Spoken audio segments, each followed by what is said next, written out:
Bonjour à tous les amis, aujourd'hui on va attaquer ni plus ni moins que la deuxième série de décors HeroQuest pour le projet HeroQuest. Au menu, on va voir pas mal comment traiter un petit peu la pierre sur différents types de décors, mais en gros je vais appliquer ça un peu sur tous les décors avec de la pierre. Alors évidemment de mon côté, par exemple je vais prendre comme exemple des portes, il est tout à fait viable de peindre toutes les portes sur la même série plutôt que d'intégrer ces portes à autre chose. Moi le but c'était un peu de vous montrer tous les types de décors et comment je m'y prends. Pour rappel, sur la précédente série, vous aviez du traitement sur certains matériaux et je ne les reprends pas de nouveau ou très peu, simplement puisque en revisionnant la vidéo précédente sur la première série de décors, vous aurez toutes les réponses à vos questions concernant le traitement de ces matières. Bref, j'espère en tout cas que cette petite série vous plaît. On arrive bientôt au bout. Il restera une vidéo pour les décors un peu spéciaux et ensuite les vidéos sur les héros et les deux derniers grands méchants avant de conclure ce petit projet HeroQuest qui m'a pris bien plus de temps que prévu.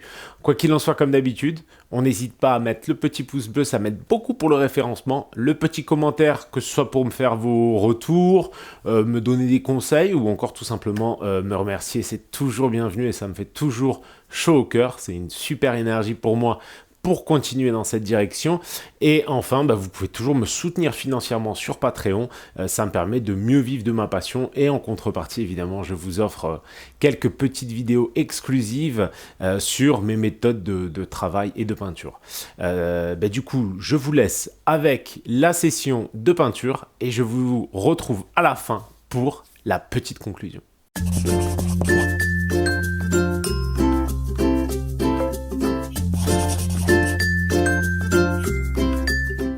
Pour commencer, nous allons attaquer par les portes, tout simplement, qui sont du coup en pierre, et on va appliquer une méthode un chouïa différente des étapes précédentes, dans le sens où on ne va pas utiliser que de l'encre, mais cette fois on va commencer sur une sous-couche noire, avec un brossage à sec et de Skaven Blight d'Inch.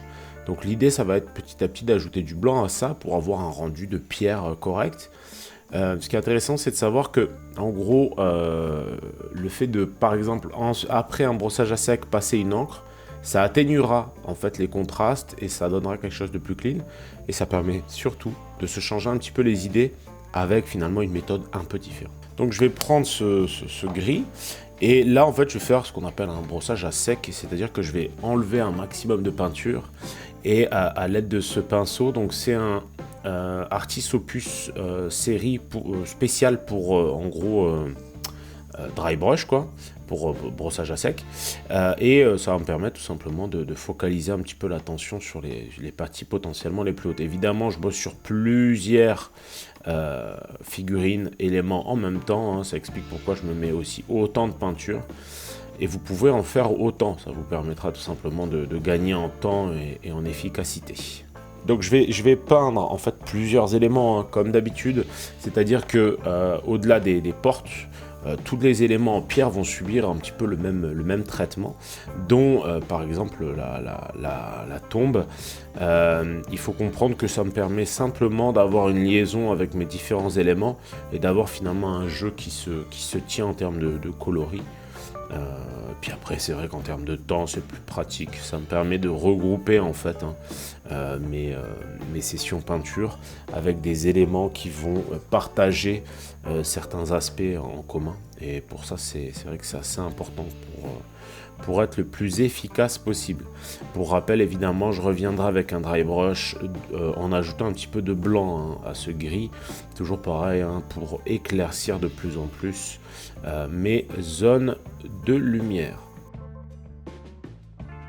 Évidemment, il y a des zones qui ne sont pas en pierre, mais que je vais passer quand même, et qui recevront d'autres traitements par la suite, quand je commencerai à appliquer tout simplement mes encres. Et pour que vous le sachiez aussi, il existe plusieurs tailles, hein, évidemment, de dry brush, de pinceaux comme celui-là de chez Artis Opus, et en l'occurrence moi là, vu que c'est en gros sur du décor, je vais utiliser la taille on va dire intermédiaire. Il y a plus grand et il y a plus petit, et ça va très bien.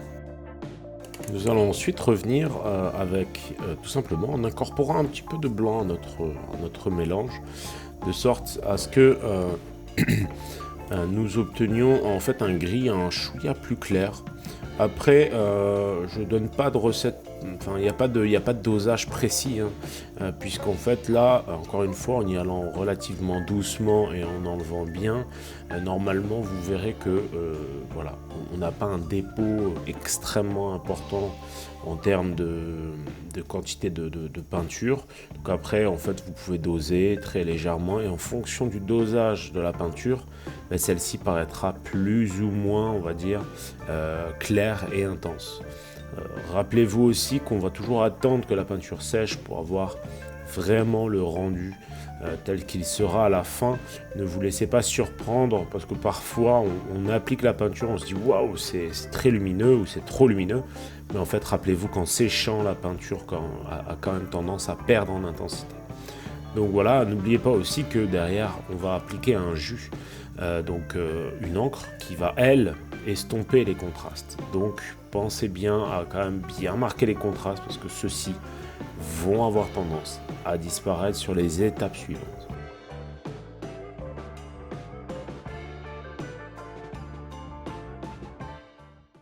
Et enfin, pour ce brossage à sec, nous allons encore revenir une dernière fois, mais cette fois avec du blanc pur, hein. Vous remarquerez d'ailleurs que entre-temps, la porte a eu le temps de sécher un peu, et clairement, les contrastes sont moins exagérés qu'au moment où j'ai appliqué le gris précédent.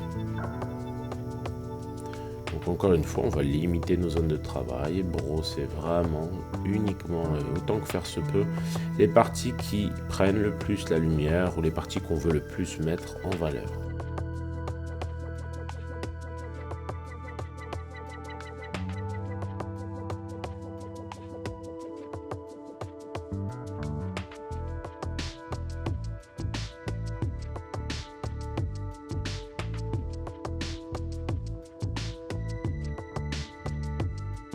Encore une fois, hein, on enlève bien la couleur du pinceau pour pas que ça en dépose trop, hein.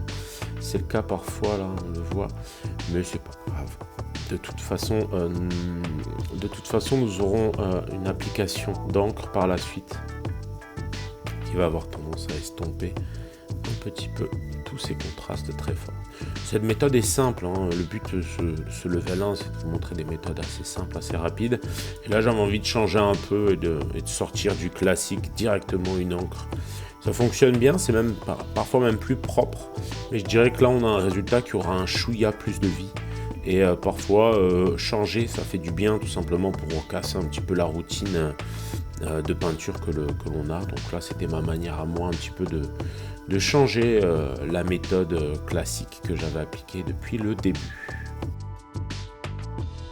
Donc une fois mes étapes de brossage effectuées et sèches, je vais tout simplement revenir pour finir cette dernière étape avec différentes encres, sachant que là j'utilise du Runic Grey de Speed Paint par exemple, et je vais appliquer en fait différentes encres en fonction des surfaces. Donc quand c'est la pierre, le Runic Grey va permettre d'avoir une espèce de pierre légèrement bleutée, et je vais vous montrer un petit peu évidemment sur les autres types de surfaces comment je vais m'y prendre. Donc vraiment mélanger en fait les méthodes d'encre et de brossage à sec permettent d'avoir une façon relativement simple et efficace de composer avec les peintures, puisque ça va vraiment mixer, l'encre va avoir tendance à adoucir les transitions qui sont parfois un peu brutales dues au brossage à sec.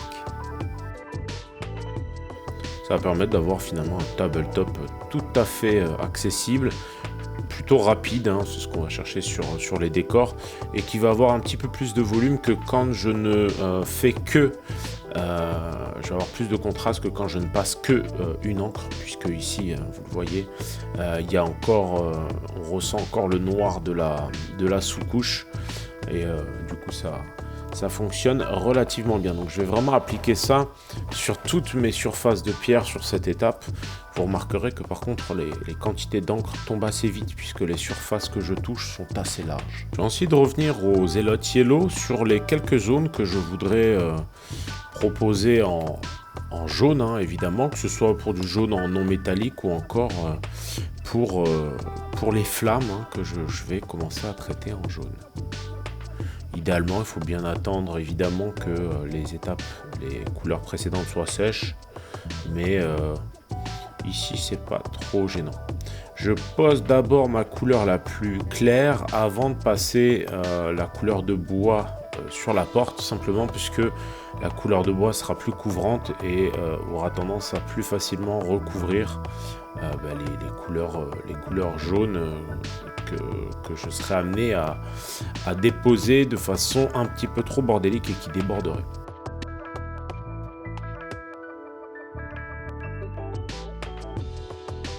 Donc je vais revenir directement au rouge d'ailleurs pour simplement teinter et faire un espèce de dégradé dans le frais directement sur la flamme en déposant du rouge sur la partie haute.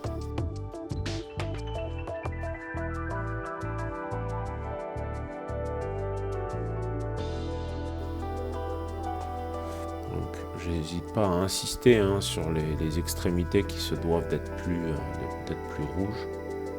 Tout simplement. Mais on peut assez facilement avoir des dégradés relativement corrects.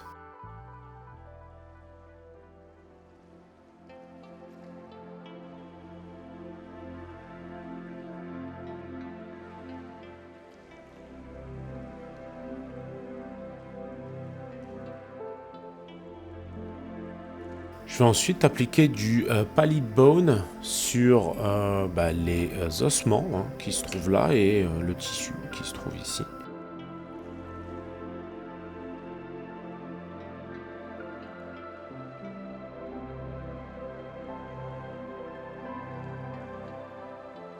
Donc enfin, je vais juste appliquer un petit peu de Gravelord Grey sur toutes les parties en métal un peu plus brutes. Par exemple que nous avons sur cette petite zone. Ça permettra de créer une distinction entre la pierre et les zones de métallique.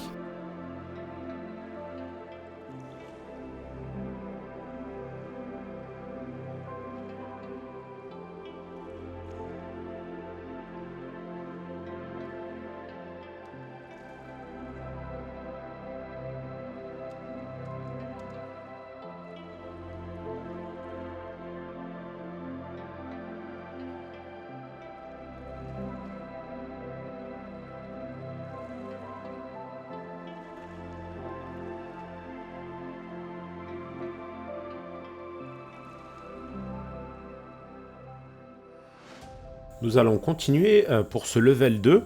Nous allons tout simplement revenir sur la pierre avec tout simplement le gris que nous avions utilisé en y ajoutant et en incorporant un petit peu plus de blanc de sorte à poser de nouveau quelques éclaircies sur les bases hautes de la roche pour retrouver un petit peu du contraste, mais cette fois avec beaucoup plus de légèreté. On va vraiment venir caresser en fait les différentes surfaces avec le flanc de notre pinceau. L'idée c'est pas de faire un brossage à sec cette fois comme on a pu le faire sur le level 1, mais plutôt de vraiment rehausser les lumières au fur et à mesure avec autant de légèreté que possible pour vraiment mettre en avant et en volume toutes ces zones de pierre. Alors pour rappel, sur la vidéo précédente concernant les décors, je vous ai montré comment en fait éclaircir toutes les zones dorées ainsi que le bois. Aussi, je vous remontrerai pas dans cette vidéo puisque ça ferait doublon, donc je vous renverrai sur la vidéo précédente sur les décors HeroQuest, durant laquelle je vous montre comment j'éclaircis simplement le bois ainsi que les dorures.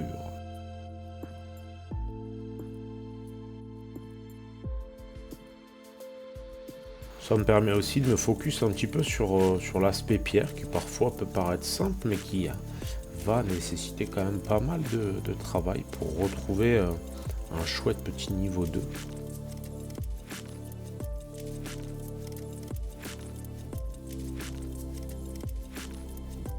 Vous remarquerez que comme d'habitude je me focus plutôt sur les parties hautes. Et évidemment, hein, Cette étape pour la pierre va être appliquée à toutes les différentes surfaces de pierre qu'il y a sur les différents décors de cette deuxième session de peinture.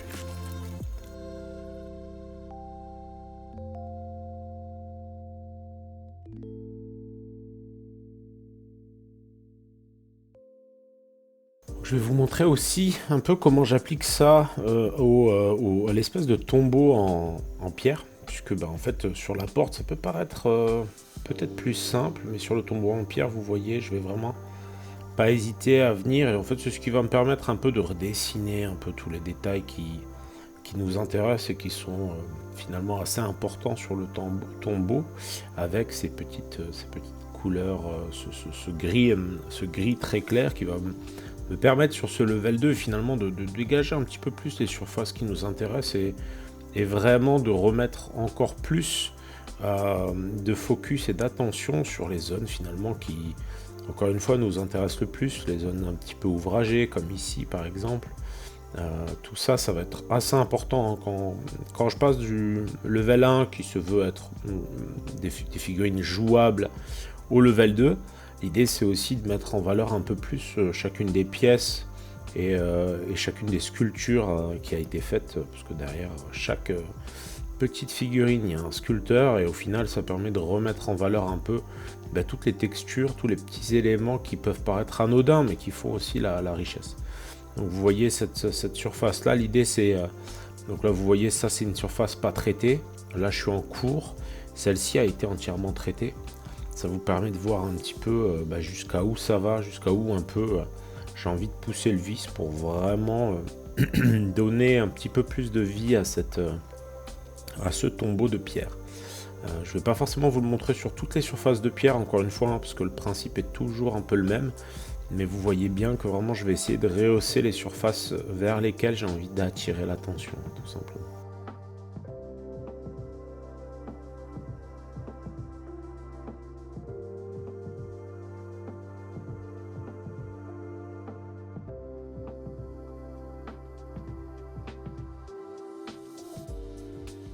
Et on peut toujours revenir d'ailleurs avec, donc ici je suis déjà passé avec mon gris, mais avec une petite pointe de blanc supplémentaire pour finir vraiment de rehausser les arêtes qui vont le plus nous intéresser. Évidemment, on va pas trop insister sur le blanc, de sorte à ce que ça soit pas comme entre guillemets un non métallique avec un blanc très claquant, mais ce petit passage là avec de la peinture assez diluée va s'estomper et le blanc sera juste assez intense pour montrer que c'est de la pierre très claire. Si je faisais plusieurs passages, là en fait l'opacité du blanc ferait qu'on aurait cette impression de non métallique. Mais si je fais uniquement un passage relativement marqué sur quelques points et quelques lignes, ça suffit à vraiment rehausser, à mettre en avant les différents volumes de ce tombeau. L'étape qui va suivre pour améliorer encore une fois le niveau de ces portes, ça va être de rehausser quelques détails, puisqu'il se trouve qu'il y a un petit peu des lianes en fait qui remontent, et pour les mettre un petit peu en valeur, on va en fait appliquer une peinture assez diluée de vert, un vert assez sombre idéalement, voire si vous avez même un vert un peu plus terne que celui-ci, ça fera tout à fait le taf. Et en fait ça va nous permettre de juste les mettre en valeur avant, avant la deuxième étape qui consistera à légèrement évidemment les rehausser en termes de luminosité pour les faire un petit peu plus ressortir.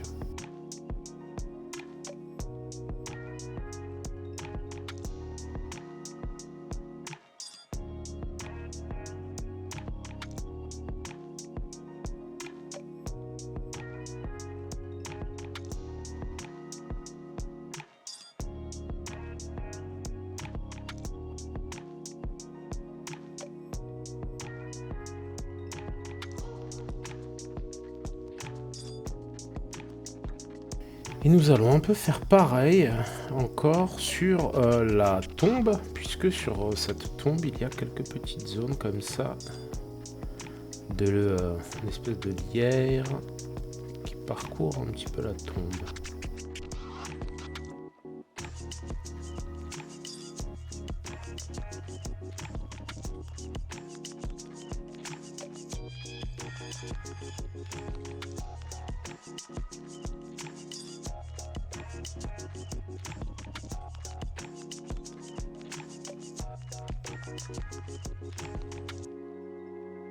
Et enfin, pour rehausser un petit peu ces petites zones, on va tout simplement revenir avec un peu de Warpstone Glow de chez Games Workshop pour, comme je le disais, pousser quelques lumières sur ces petites lianes. Cette étape-là, on ne va pas nécessairement diluer énormément. Le but étant principalement de poser en fait précautionneusement la lumière sur les zones qui prennent le plus de lumière. Donc cette couleur claire, elle doit vraiment s'appliquer sur ces zones-là en particulier. Et le fait de ne pas trop la diluer, c'est simplement puisque étant un vert relativement clair par rapport à notre base, celui-ci ne sera pas forcément très couvrant. Donc en le diluant à minima, ça nous permettra de garder un petit peu de couvrance au niveau de la peinture et de ne pas avoir à passer 15 000 fois pour avoir un peu d'intensité dans ce vert.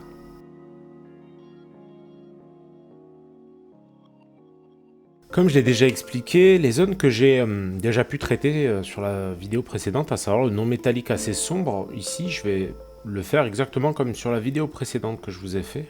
Pareil pour le bois, je l'ai déjà un petit peu traité.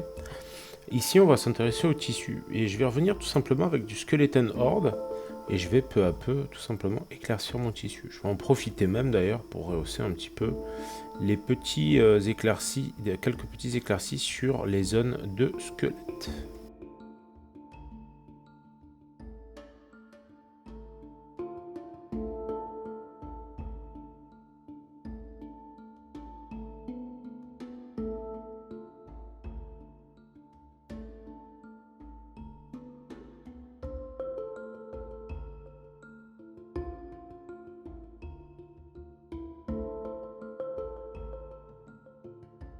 Donc j'en profite aussi pour éclaircir tout simplement la toile que l'on voit sur ce petit décor.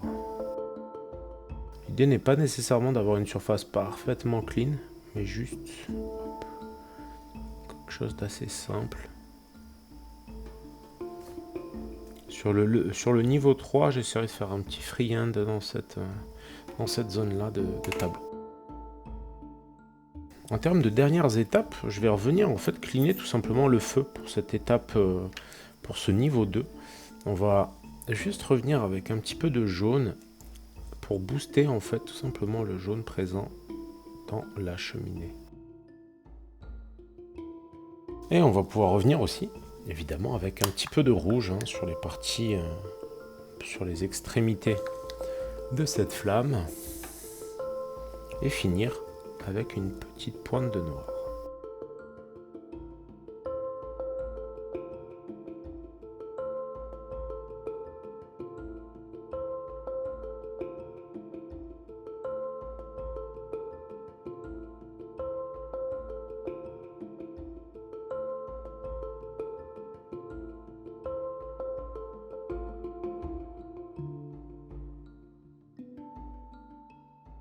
Une dernière petite touche va consister à revenir un petit peu au rouge en filtres successifs, juste sur les bordures de la cheminée pour montrer la réflexion de la lumière de la cheminée, tout simplement, sur la pierre.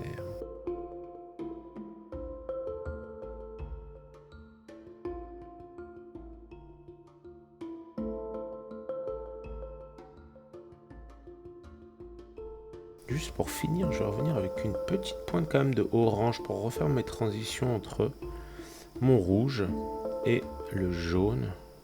Juste parce que sinon, cela me perturbait un peu. Donc tant qu'à faire, autant aller au bout du process.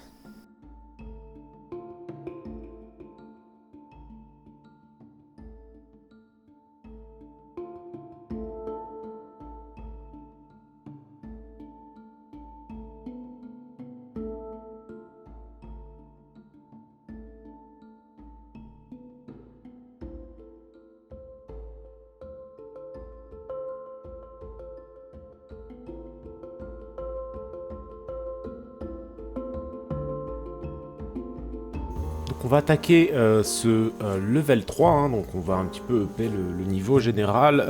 On va essentiellement s'appuyer sur l'aérographe pour ce faire, cette fois, simplement puisque ça va nous permettre d'accentuer un petit peu plus les différentes poses de lumière et la propreté générale. Pour commencer, je vais revenir. Alors, ça peut paraître bizarre, mais je vais tout d'abord revenir au vert pour remarquer un petit peu les zones où je teinte de vert. Ça va beaucoup m'aider, donc je vais utiliser du vert Airbrush Green Skin de chez Army Painter Air.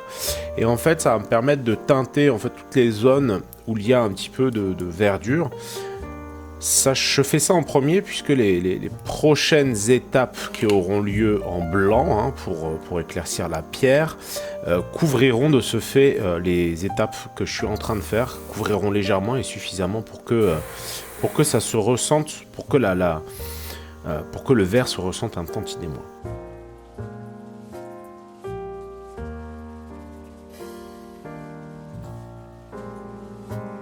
Et comme d'habitude, évidemment, j'applique un petit peu cette étape sur toutes les différentes surfaces, de sorte à ce que, au final, je travaille sur les différents éléments en même temps. Maintenant, je vais revenir avec la couleur Pure Red de chez toujours Army Painter Air pour accentuer l'effet d'OSL au niveau de la flamme de la cheminée.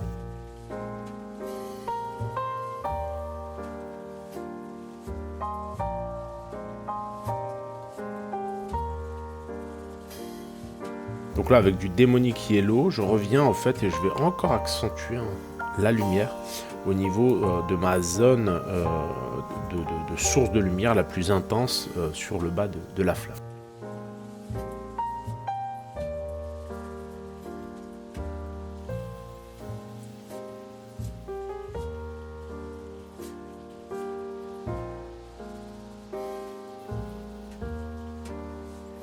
Je vais ensuite revenir sur les parties de bois, tout simplement avec du Laser Brown de chez toujours Army Painter Air. Donc, durant l'application, je me rends compte que cette couleur est un peu trop claire pour des éclaircies, aussi je vais y rajouter une petite pointe de blanc.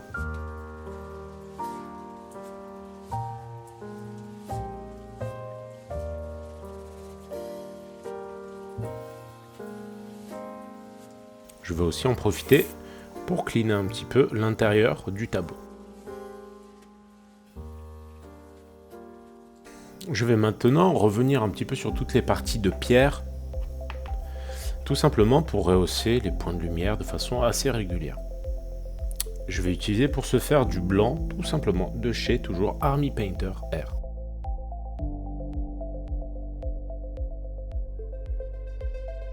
Gardez en tête qu'avec l'aéro, l'idée n'est pas nécessairement d'estomper toutes les imperfections, mais finalement de les mettre en second plan, de sorte à ce que on ait vraiment l'impression que les irrégularités précédentes font dorénavant office de texture.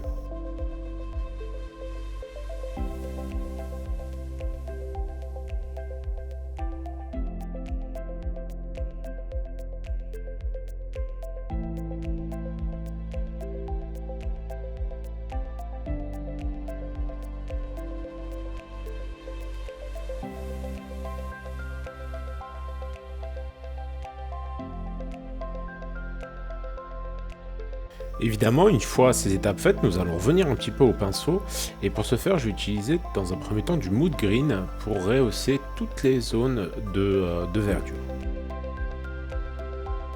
Rappelez-vous toujours, on va à chaque fois et systématiquement limiter nos zones de travail et pousser de la lumière au fur et à mesure. Je vais vraiment essayer d'avoir une consistance relativement laiteuse, on va dire, pour appliquer tout simplement ces lumières.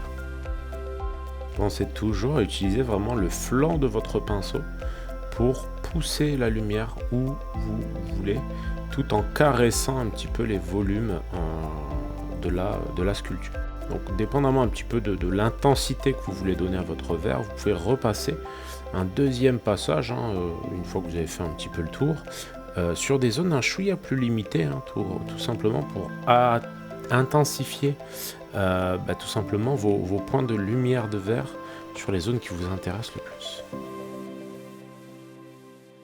Nous allons ensuite, à l'aide de blanc, booster de nouveau quelques arêtes sur la pierre, tout simplement pour créer encore un petit peu de contraste, puisque évidemment le filtre déposé par l'aéro se fait de façon globale. Ça nous permet d'un petit peu mieux distinguer les différentes pierres, les différentes parties. On va insister, comme d'habitude, vraiment sur les parties les plus hautes de la pierre. Vraiment, l'idée, c'est de dissocier en gros, hein, surtout les grosses pierres les plus hautes qui composent un peu la structure de la porte, pas nécessairement de booster l'ensemble. Vous remarquerez que j'utilise pas non plus un pinceau très clean, hein, puisque je cherche pas à rentrer trop dans le détail, hein. L'idée, c'est vraiment de faire ressortir un peu la pierre de ci, de là, sans trop m'éterniser, hein, sur chaque petit détail.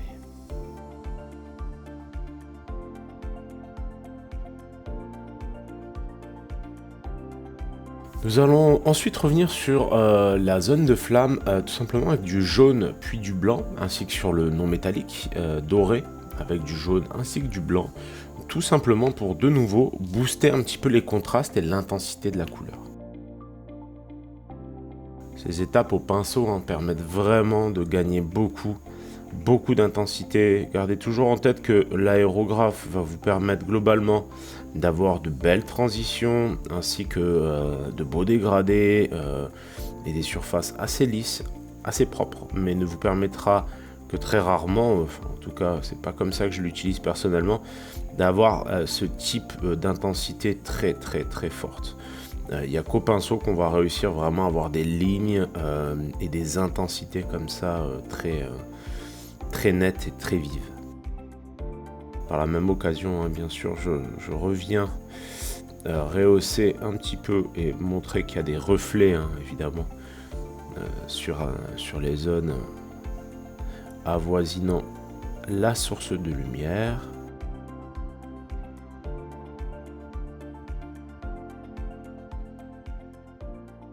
On va ensuite revenir au blanc pour bien marquer quelques points de lumière, encore une fois, à sa source, pour montrer vraiment d'où vient l'origine de cette chaleur, de cette lumière secondaire. Et je vais faire pareil en fait, bien sûr je vais l'appliquer différemment, sur mes zones de jaune, puisque comme je le disais, en passant à l'aéro, nécessairement on va avoir tendance à poser un filtre de couleur un peu global, hein, on va pas pouvoir vraiment limiter, à moins de faire du masquage, mais ça prend plus de temps que de faire de petites retouches comme celle-là, et on va venir pouvoir intensifier de nouveau nos zones de non métallique métal pour avoir quelque chose de plus intense, tout simplement.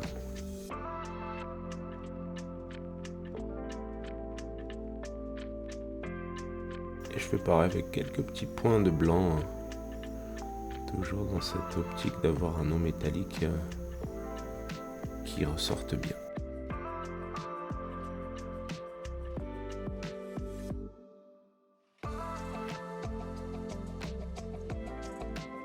Tant qu'à être au blanc, je vais en profiter pour booster aussi un petit peu le bois, dans le sens où, pareil, hein, j'ai appliqué un petit peu d'aérographe, donc j'ai perdu un petit peu d'intensité au niveau des contrastes, au niveau des veines. Et là, de repasser très légèrement sur les veines les plus claires me permettra de bien les distinguer. Ça va être important, hein, sur ces étapes-là, de ne pas s'étaler sur l'entièreté du bois, mais de bien orienter sa lumière sur les zones et booster en fait les veines sur les zones qui prennent le plus la lumière. Et on pourra évidemment faire pareil sur toutes les surfaces de bois. Toujours concernant le bois, je vais revenir avec un petit peu de marron rouge.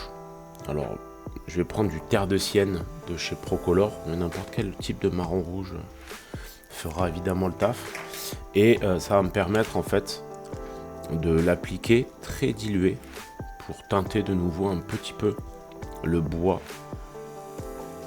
surtout sur les parties basses qui ont pu dans le process perdre un peu en intensité au niveau du marron.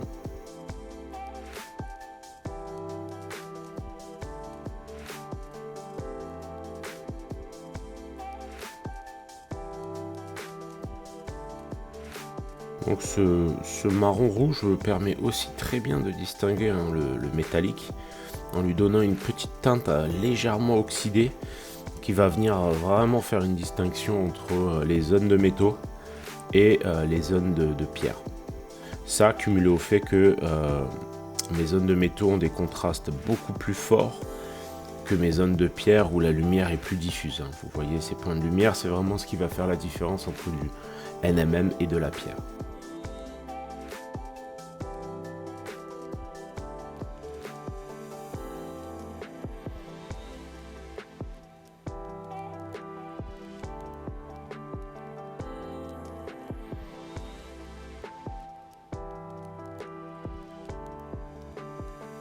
On va revenir aussi teinter un peu ces espèces de tissus.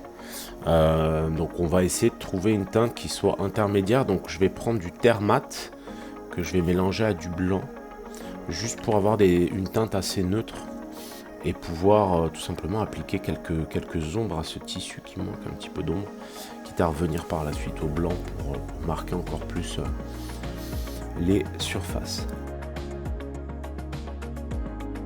Et ensuite quelques réaux, encore une fois de blanc sur quelques zones, plus pour bien montrer les éclaircies. Je vais venir au noir.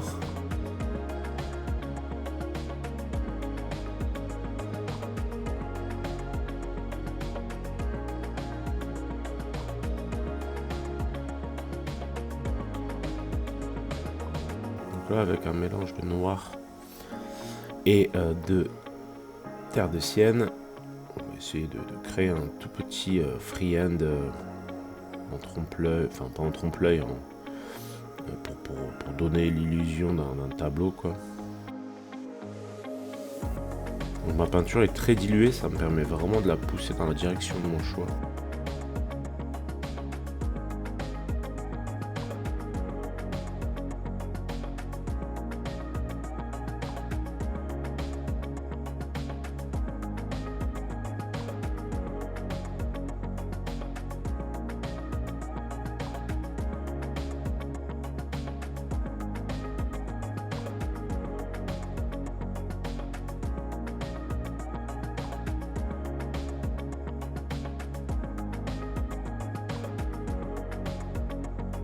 Je reviens juste avec un petit peu de noir du coup pour délimiter un peu mieux les silhouettes que j'ai appliquées. Évidemment, je vais essayer de délimiter en priorité les silhouettes que je trouve les plus pertinentes, quitte à estomper les autres plus tard avec du blanc.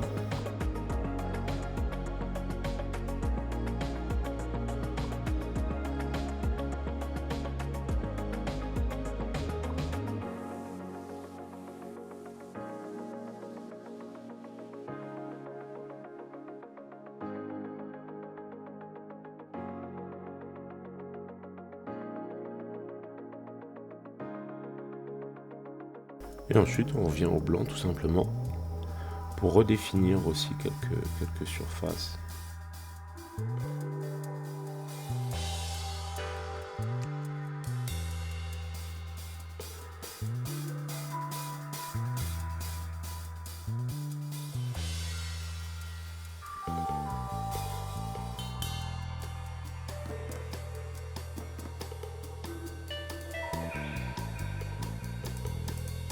Une fois de plus, je reviens juste un petit peu au noir pour redéfinir.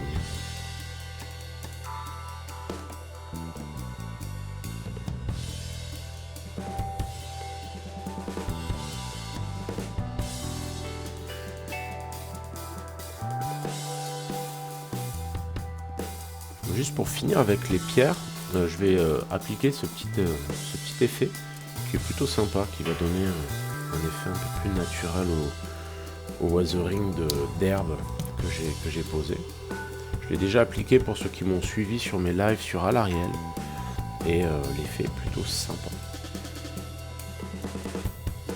Donc vraiment j'essaye de l'appliquer plutôt dans des petites zones d'ombre ou dans des zones intermédiaires de lumière, mais surtout préserver vos lumières à ces étapes-là. On est vraiment sur les dernières petites étapes. Il s'agirait de ne pas gâcher toute l'énergie qu'on a mis dans la pose des lumières, évidemment.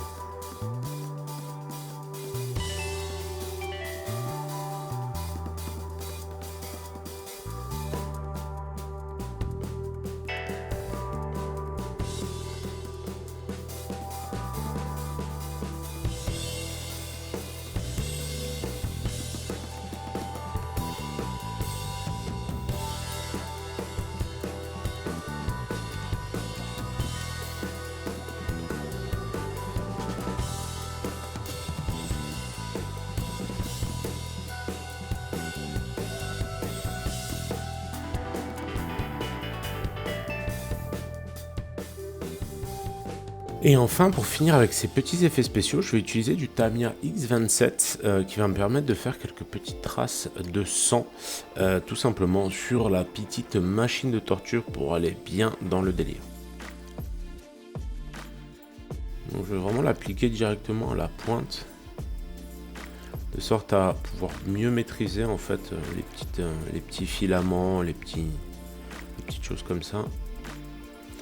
Quand on a des filaments un peu trop longs, moi je m'en débarrasse simplement parce que je trouve que ça fait too much.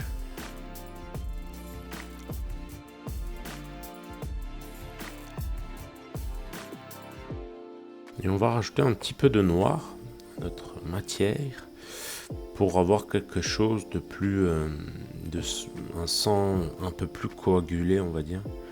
On va aller tapoter sur les zones centrales de nos tâches.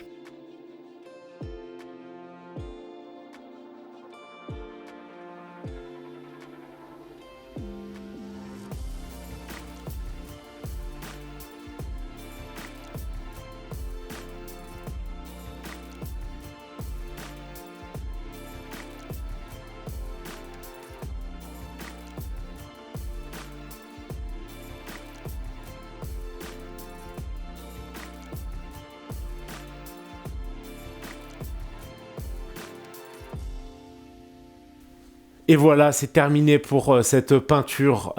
Les 3 niveaux sont assez différents. J'espère que ça vous plaît, ce mode de fonctionnement. Ça me permet de vous donner en fait les différents axes en fonction de la complexité que je veux mettre dans la peinture et du temps que j'ai évidemment pour cette peinture. Moi, je me suis bien amusé. J'espère que vous allez en faire autant. Comme d'habitude, on se retrouve tout bientôt pour la fin de cette série sur les décors et ensuite on embrayera sur les héros. Je vous dis à bientôt pour le prochain tuto. Bye bye les amis!